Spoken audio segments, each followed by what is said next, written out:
Jonnalagadda toll gate దగ్గర toll plaza వాళ్ళు driver మీద దాడి చేశారు. మళ్ళీ టోల్ ప్లాజాలకు అంత అహంకారమా? ఈరోజు డ్రైవర్ల పుణ్యాన బతుకుతున్నారు. ఈరోజు టోల్ ప్లాజాలు నడుస్తున్నాయంటే మళ్ళీ అది డ్రైవర్ల పుణ్యానే వాళ్ళు బతుకుతున్నారు. డ్రైవర్ లేకుంటే, వాహనాలు లేకుంటే టోల్ ప్లాజాలు ఏంటికి? మళ్ళీ అంత గొప్ప వ్యక్తి మీద అక్కడ ఉండే సిబ్బంది డ్రైవర్ మీద దాడి చేస్తారా?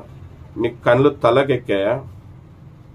ఖబర్దార్ ప్రతి ఒక్క టోల్ ప్లాజాలకు చెప్తున్నాం.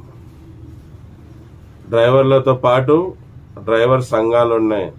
ఇంకోసారి ఎవరైనా కానీ డ్రైవర్ల మీద దాడి చేశారా మీ టోల్ ప్లాజాలు ఉండవు. జాగ్రత్త. ఎవరు అడిగేవాళ్ళు లేరని మీ ఇష్టాచారంగా చిన్న చిన్న విషయాలకి